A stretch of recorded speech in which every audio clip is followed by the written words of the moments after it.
গত সপ্তাহে বাংলা একাডেমি পুরস্কার ঘোষণা করা হয়েছে এবং দুদিনের মাথায় সংস্কৃতি মন্ত্রণালয় বা সংস্কৃতি উপদেষ্টা সেটাকে স্থগিত করেছেন। সংস্কৃতি উপদেষ্টা মোস্তফা সারোয়ার ফারুকী তার ভেরিফাইড ফেসবুক অ্যাকাউন্টে এই তথ্য জানান। পরে বাংলা একাডেমিও এই সিদ্ধান্তের কথা জানিয়েছে। তো বৃহস্পতিবার বাংলা একাডেমি সাহিত্য পুরস্কার ২০২৪ কারা পাচ্ছেন তাদের নাম ঘোষণা করে বাংলা একাডেমি। পুরস্কারের জন্য যাদের নাম মনোনীত করা হয়েছিল তারা হলেন কবিতায় মাসুদ খান, কথাসাহিত্যে সেলিম মোরশেদ, নাটক ও নাট্য সাহিত্যে শুভাশিস সিনহা, প্রবন্ধ ও গদ্যে সলিমুল্লাহ খান, শিশু সাহিত্যে ফারুক নওয়াজ, অনুবাদে জিএইচ হাবিব, গবেষণায় মোহাম্মদ শাহজাহান মিয়া, বিজ্ঞানে রেজাউর রহমান, মুক্তিযুদ্ধে মোহাম্মদ হান্নান এবং ফোকলোরে সৈয়দ জামিল আহমেদ। কিন্তু মনোনীত ব্যক্তিদের নাম ঘোষণার পর থেকে এ নিয়ে সামাজিক যোগাযোগ মাধ্যমে আলোচনা সমালোচনা হয়। এদিকে কোনো নারীকে মনোনীত না করায় সমালোচনা হচ্ছিল। অপরদিকে মনোনীত ব্যক্তিদের বিগত সরকারের ভূমিকা নিয়েও আলোচনা হচ্ছে, সমালোচনা হচ্ছে। তো মোস্তফা সারোয়ার ফারুকী তার ফেসবুক অ্যাকাউন্টে লেখেন, বাংলা একাডেমি পুরস্কারের জন্য ঘোষিত নামের তালিকা স্থগিত করা হয়েছে। পাশাপাশি এটাও বলা প্রয়োজন যে আজব নীতিমালা এই ধরনের উদ্ভট ও কোটারি পুরস্কারের সুযোগ করে দেয়, সেগুলো দ্রুত রিভিউ করা আমাদের প্রথম কাজ। পাশাপাশি বাংলা একাডেমি কিভাবে পরিচালিত হবে, কোন নীতিতে চলবে, এসব কিছু দেখতে হবে। একাডেমির আমূল সংস্কারের দিকে আমরা যাব এখন। দেশের সংস্কার হবে, বাংলা একাডেমির সংস্কার কেন নয়? খুবই সুন্দর কথা। কিন্তু আপনারা এই জিনিসটা প্রকাশের আগে কেন বলতে পারলেন না যে আমাদের এই পুরস্কার দেওয়া হবে এবং বাংলা একাডেমি কেন সংস্কৃতি মন্ত্রণালয় বা সংস্কৃতি উপদেষ্টার সাথে আ যোগাযোগ স্থাপন করে এই সিদ্ধান্তটা নিল না? কেন আমরা এই কয়েকজন ব্যক্তির নাম মনোনীত করে তাদেরকে জাতির সম্মুখে সেগুলি প্রচার করলাম, পত্র-পত্রিকা আসলো, মানুষ অভিনন্দন জানালো। তারপরে কেন সেটা আমরা স্থগিত করলাম? চলুন যাদেরকে মনোনীত করা হয়েছে তাদের সম্পর্কে আরো কিছু জানা যাক। বাংলা একাডেমি সাহিত্য পুরস্কারের জন্য যাদের নাম বলা হয়েছে তাদের কথা আগেই বলেছি। সেখানে কবিতায় আছেন মাসুদ খান। আপনারা মাসুদ খানের কোনো কবিতা পড়েছেন কিনা আমি জানি না। আমি নিজেও তেমন পড়ি নাই।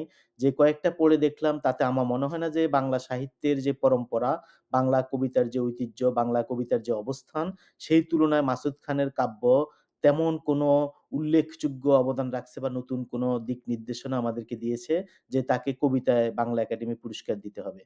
তেমনি কথা সাহিত্যের সেলিম মোরশেদ, উনাকেও আমি চিনি না তেমন বেশি। আমার মনে হয় একটা উপন্যাস লিখেছেন, কয়েকটা গল্প-টল্প লিখেছেন। তো সেগুলিও কি আমাদের নতুন কোনো দিগন্ত দেখাতে পেরেছে যে বাংলা সাহিত্যে নতুন একটা বিষয়ের অবতারণা করেছেন তিনি, নতুন আমাদেরকে গল্প শুনিয়েছেন, নতুন শব্দ প্র সংযোজন করেছেন। কি কারণে কথা সাহিত্যে সেলিম মোরশেদকে দেওয়া হবে? একইভাবে নাটক, নাট্য সাহিত্যে সুভাষিস সিনহা, আমরা জানি না আসলে কাদের কি অবদান, কি কতটুকু লিখেছে। আপনারা জানতে পারেন, আপনারা আমাকে জানাবেন যে তাদের নাটক, কবিতা এবং কথা সাহিত্যে তারা কি বিশেষ অবদান এনেছেন যে তাদেরকে আমরা বাংলাদেশের সেরা সাহিত্য পুরস্কারে ভূষিত করব। প্রবন্ধ গদ্যে সলিমুল্লাহ খান, আমার কাছে মনে হয় যে সলিমুল্লাহ খান বাংলাদেশে অনেক রচনা করেছেন, অনেক ঝাঁকা-লাকা নিয়ে এসছেন বাংলা সাহিত্যে বাংলাদেশে।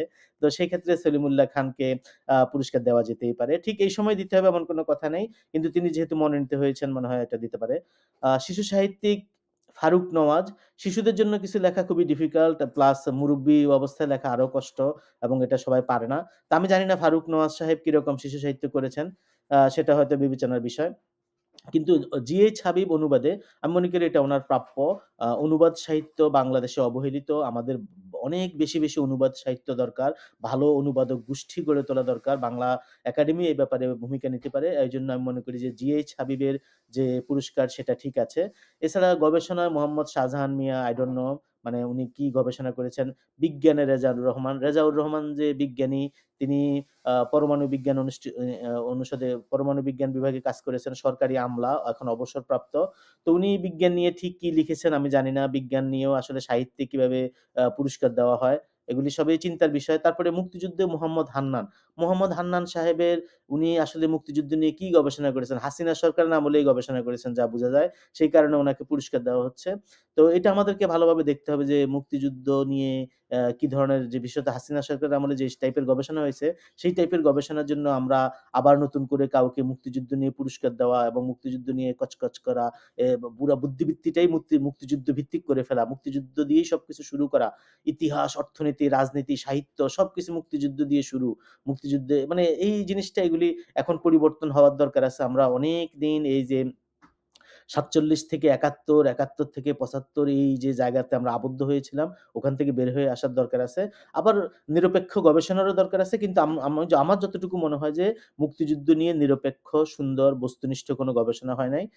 ফোকলোরে সৈয়দ জামিল আহমেদ কি করেছেন সেটাও আমি জানি না। তো আমার কাছে তিনিও হয়তো পুরস্কারের উপযুক্ত, যোগ্য ব্যক্তি। কিন্তু আ ম যে প্রশ্ন যেখানে দাঁড়িয়েছে যে বাংলা একাডেমি কেন এই লোকগুলিকে পুরস্কার দেওয়ার জন্য মনোনীত করে ঘোষণা করল, যেখানে তাদের যে বস, যা বোঝা যাচ্ছে যে সংস্কৃতি মন্ত্রণালয় বা সংস্কৃতি উপদেষ্টা, তার সাথে কি তাদের যোগাযোগ করা হয়নি? বা আরেকটা প্রস্তাব আমি এর মধ্যে রাখতে চাই যে আপাতত কয়েক বছরের জন্য আমাদের এই ধরনের পুরস্কার বন্ধ রাখা উচিত। কারণ বাংলা সাহিত্য, কবিতা, নাটক যাই বলেন সবকিছুর একটা অবনমন ঘটেছে। বাংলা সাহিত্যের একটা ওভারঅল একটা অধঃপতন হইছে। তো আমরা নতুন কিছু বা ভালো কিছু না পেলে শুধু বছর, বছর জাস্ট দিতে হবে দেখেই পুরস্কার দিয়ে যেতে হবে বা পুরস্কারের উপযুক্ত কাউকে না পাওয়া গেলেও দেখা গেল যে আমরা প্রতি বছর এইসব ক্যাটেগরিতে যেহেতু দেওয়া হচ্ছে, সো আমরা পুরস্কার দিয়েই যাবো এবং এই লোকগুলিও ভাববে যে আমি বাংলা একাডেমি পুরস্কার প্রাপ্ত, আমি ২১শে পদক প্রাপ্ত, আমি অমুক পদক প্রাপ্ত, আমি একটা কি হনুরে, আমি মানে এই জিনিসটা আমাদেরকে আসলে একটু রাশ টেনে ধরতে হবে যে প্রতি বছরই পুরস্কার দেওয়ার দরকার আছে কিনা, অথবা পুরস্কারের যে ক্যাটেগরি গুলি সেগুলিও কি ঠিক আছে কিনা, এবং হলো যে মানসম্মত না হলে বা সেরকম ব্রেক থ্রু কিছু না বের হলে এইসব ক্যাটেগরিতে পুরস্কার দেওয়ার ব্যাপারেও আমরা আসলে কিছুদিন বন্ধ রাখতে পারি। Thank you.